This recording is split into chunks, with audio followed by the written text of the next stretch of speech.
Stephen Krist, thanks so much for joining me today. What up, man? Thanks for having me.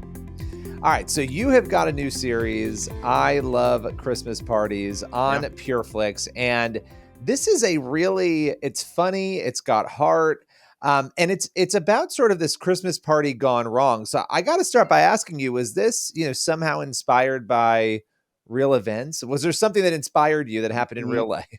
I think Christmas parties in general just tend to have that thing that it just never works the way you're intending. But I think it was more for us just a project that as a team last year, we just had the itch. We hadn't made a large project in a while, and it was coming up on Christmas. And so we really liked this idea of what would it look like if some sort of forlorn friends came back together after a while, and there was something that showed up unexpected. And so it was it ranged from is it dangerous? Is there a bomb on the porch? Is it good? And they're excited about, you know what I mean? We sort of ran the gamut writing, and it just came to what would it look like if you just at the drop of a hat inherited $100,000 between four friends? What would that do? What would that do to a Christmas party? And so it was more a question of this would be a fun scenario, I think. Yeah, complex relationships, a Christmas party, which can be awkward. Things can happen that are strange at Christmas parties. And then people who haven't really talked, in a while, maybe. All of that mixed together with here's $100,000 that miraculously pops up on your doorstep, right? Mm-hmm. So that sounds kind of fun that you guys were looking for a project. You dive into it. What was your aim? And I don't know what your creative process is, but obviously you do everything. You direct, you act.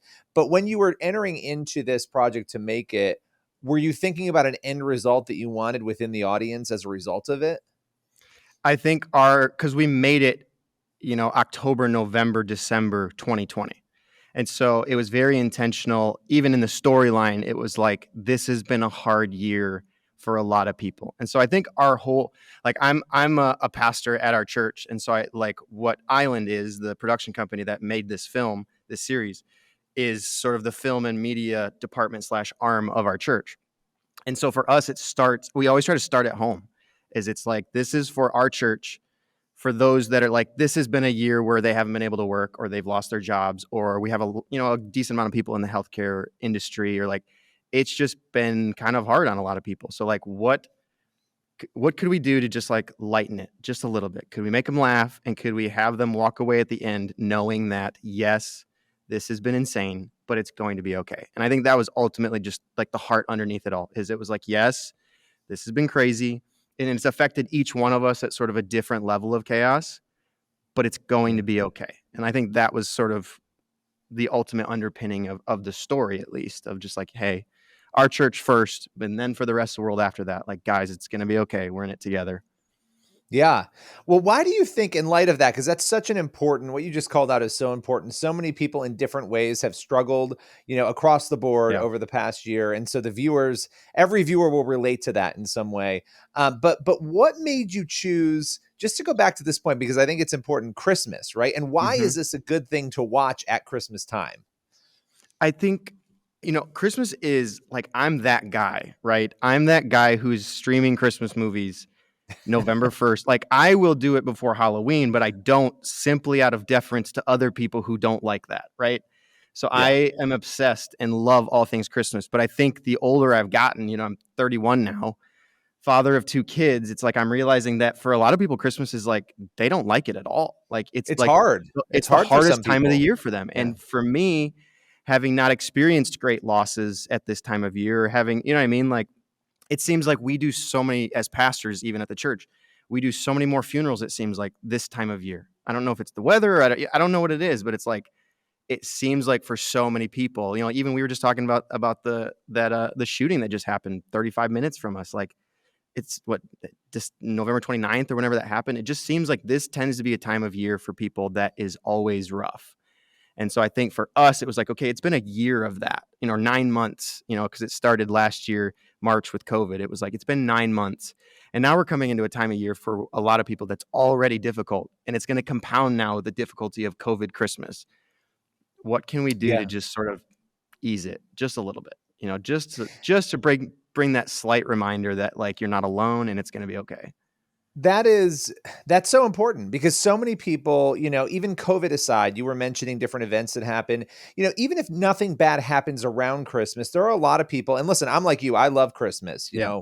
October 31st at 11:59, even I'm Yeah. ready to put Oh Christmas yeah. music on. Come on. But I think people, it's a time when we're with our family, and when you're missing family, or you don't have Yeah. family, or you've gone through something with family, it's a time when that pain can sort of resurface. And so Hmm. you're dealing with these different themes. I love though that there's humor in the mix. Is that a Sure. natural thing for you as a person? Like Yeah. what made you kind of choose that avenue? Yeah. I don't think you can. And I don't want it to sound arrogant. Hopefully people find it funny, but I don't think you can write things that are actually funny unless you're like a funny person naturally in real life. Like this Yeah. is something that we laugh about all the time in my team, because the girl who played Emily opposite me, so like everybody on our team, like the girl who played Emily was the lead editor, and we, the guy who played Jake was the cinematographer. So like we all are a really close knit unit, and she's not like a naturally like funny person in real life.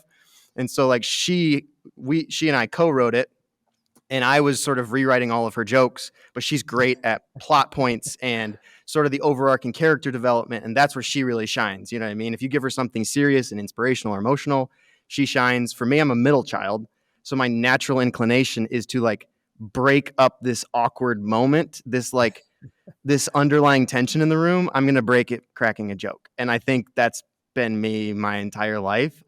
Like there's definitely projects we have that are very serious in nature, and I love doing that kind of thing. But if you're going to ask, like our YouTube channel, like if we're just going to do something short, it's just going to be this fun sketch that doesn't necessarily have to like perfectly illustrate a point. It's just, could you just laugh? Could you just like lighten up just a little bit, be reminded that everything's all right, and then move on? And I think that is what naturally comes out of me writing this kind of stuff. Is it was like, hey, what's the best way for people to know that you know what I mean, that the chaos surrounding them is not the end all be all. And I think for me, like humor is one of the best ways to do that. Is just to like sort of it breaks down people's natural like guardedness, like their defense mechanisms. They can be so angry, but if you can get them to crack a smile, suddenly their whole demeanor can shift. And I think they're open to receive something serious or inspirational after that moment that they might have been Yeah. totally closed off to had you not sort of gotten past that wall. That's a great point. I mean, humor knocks down a barrier. It also Mhm. can help bring us back in when we need that sort of, when we need focus, or when we need to sort of deal with a heavy moment. And so sometimes Mhm. I think for me, I'm the same way. I love humor. I love to insert humor, even, trying to find the appropriate times to do it, right? And even in serious moments, sometimes we need it to get through it. So Yeah. that's great. And by the way, for those who are just tuning in now, they're just hearing, or they've stumbled on our video or our audio here, we are talking about I Love Christmas Parties, a series you can watch right now on Pure Flix. Now, Stephen, I got to ask you, you have talked a lot about, obviously, you're a pastor, you work at a church, but you're Mhm. also a really creative guy who makes movies and shows. Thank you. And so I love that dynamic, because there are not enough people of faith, in Hollywood. There are not enough Mm. people of faith making this content. We're seeing more of that, and it's a Yeah. growing portion of the industry. But what was your journey? How did you get into this arena? Sure. Um, when I was in high school, I fell in love with me and my little brother fell in love with like visual effects, like learning how to like in the computer blow stuff up and like do make something in the scene that we didn't shoot in camera. And then from there, it was kind of like, all right, well, what's the story? Like, why are we blowing this thing up? Like, what's point A to point B? And so when that clicked and I fell in love with like telling the story between the points, that's where the writing and directing side of it became really natural. And we made a series of short films that we actually became a feature in 2011.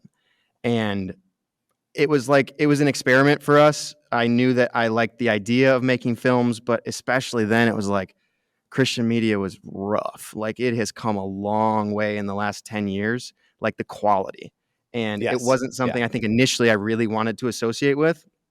And we made this film, and I just like as a 20-year-old sent it out just on a whim, just found every distributor that I could get a hold of.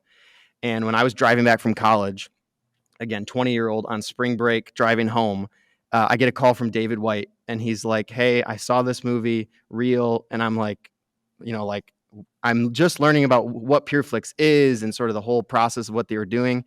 And so we started working with them very early on, and I think that for me was sort of the propellant into like, okay, maybe we could try this. And so then we did another feature that was like intentionally a feature. We didn't sort of accidentally stumble into the second one. And then we did another one. And it's been 10 years of just grinding, man. Like, I don't like we've gotten beat. This industry is brutal. I don't care what side of it you're on. It is so hard to make things, to get them. And that's almost the easiest part. The hardest part is getting them in front of people, letting people know that they exist. You know what I mean? And for Yeah. me, when I was graduating college, I was like, okay, Lord, I feel like this is my thing. I feel like telling stories.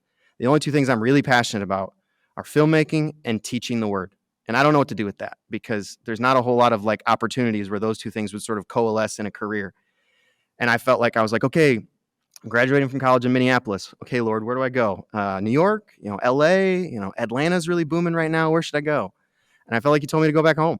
And I was like, Imlay City, Michigan, 3,600 people. Like, there's nothing there. And I just did it. And I think the Lord You has like, listened. I listened, and it was so hard because there's no film culture that I got to come and be a part of. Right. Everything that exists here, we've built from the ground up. And now we have people who are passionate about this stuff. And it's not just me, where I spent years and years and years sort of lonely in that because I love it and people love watching it, but making it is a totally different story. And so it's been 10, 11 years at this point of just grinding and cold calling and cold emailing and making all those connections. We're now like with this being on Pure Flix, that was the byproduct of just some great relationships. Jim Schubert, man, 8 years ago, probably just sort of became a mentor to me. Like, just, I called him, they weren't able to pick up a film we were working on. And of course, as a 23-year-old, 24-year-old, I'm devastated. But I was like, can you just tell me, like, how do I do this? And he just was like super intentional and like gave me his number. And dude, we've walked together for 8 years now. And I really look to him as someone who's just been like a mentor to me through this And for process. those who don't know, just Jim Schubert is on the PureFlix team, amazing guy. Such And a I good love what guy. you're talking about, by the way, because you're taking people behind the scenes of this a little bit. You've talked about how difficult it is. You've talked about the investment that Jim has made in you, right, as a friend, Yeah. and the challenges and the victories and listening to God. You could have walked away and said, no, I'm going to go do what I want, God, right? Right. You could have done that, but you chose to listen, and the growth and the amazing opportunities that came out of Mm-hmm. that, and what you're able to do now with shows like I Love Christmas Parties and films and all of that, you wouldn't have been able to do that if you didn't listen, potentially, right? Mm-hmm. So that's pretty amazing. Yeah. And I think so much of it too is like the Lord just I think through that journey, he just broke the reasons that we were doing it, that I was doing it. It starts out like, if I'm just blunt and honest, like, to be known. Like, I want to make stuff because I love to make stuff, but I don't want it to end up in a vacuum where nobody sees it. And it sort of gets perverted into this like need for validation. And that's Yeah. becoming so apparent now, where everybody has access to their own YouTube or TikTok or whatever, where previously distribution channels were so hard. And it's like the Lord over the last 5 years especially has just like broken me. It was just like, Stephen, like, could you be satisfied? Like, is it okay with you if like this small town is all you get, but you get to do what I'm calling you to and do something you love? Like, could that be enough? And I think at 25, I was kind of like, no, like, I want to be known. And Yeah, I now at want more. 31, Right. yeah, and like as a father of two now, it's like your perspective just shifts so much. I have a what would he be? 7-day old. I had a son last Oh, Friday. wow. Yeah, Whoa, wait a minute. And you're making time to talk with us. First of absolutely, all, absolutely. you're amazing. Second of all, congratulations. Thank Maybe you, that order thank should be you, reversed. I don't know, but amazing. thank You you. know, That's incredible. So you're getting no sleep and you made time to talk to us and you have a series on Pure Flix. You know, what you just said, there's 4 words that I often think about, and I'm not talking about you. I'm saying you in general, all of us. It's not about you, right? And Yeah. that's something that I've struggled with working in media, that I've struggled with. You know, these fields are fields that when you enter into them, if there's attention that can be gotten, it's so easy Yeah. to seek that attention. But the point is that we're supposed to be pointing people not towards us, Yep. towards him. And that's what you've realized in your journey. And that's the thing, no matter where we work, no matter what industry we're in, Yeah. that's what our goal is as Christians, as believers, is to point towards Jesus, right? And you're doing amazing work making that happen. And again, when you talk about being in a small town, it's interesting because you have probably impacted way more lives in that town than many people will going into Hollywood and having a major, you know, motion picture, let's say. So it's really interesting how God uses us. Yeah. Yeah. And I think being willing to like surrender that was a huge, like, of the filmmaking part of my life. Like, there was a season where the Lord revealed to me that like my identity was filmmaking, and he broke that. It was like, this is not okay. You're a son. And is that enough? And once that was enough, then all of that other stuff becomes like so much more Yeah. fun, exciting, like fulfilling, because it's not from a place anymore where it was. Like, it was for a really long time. It was from a place of like trying to build my own kingdom and just watching it fail every single time. And then it was just like total surrender. Okay, Lord, this is how we love to worship. Like, this is just like, there's a good group of people around me now who like, this is how we love to worship the Lord. And now it's just like, we're going to do this and you're going to do with it whatever you want to do with it. Like, I'm not going to make it my goal in life for this stuff to be seen by millions of people. We just love making it, and you're going to do what you're going to do with it. And that has been really liberating, because no longer is it like, I heard someone say, if it's God's will, he foots the bill. And it's like, now it's your problem, Lord. Like, I don't, like, you know what I mean? Like, it's really freeing. You showed up and you did it, and you prayed through it and you made sure it was his will. And that's amazing. Yeah. Well, listen, I am so grateful that you came on today. We have to have you back. I Absolutely. feel like we could have a 2-hour conversation about this because it's super interesting. Love your Anytime. journey. Love the show. I love Chris's parties. Everybody watching or listening, check it out on Pure Flix. And listen, we'll have to have you back again real soon. Let's do it.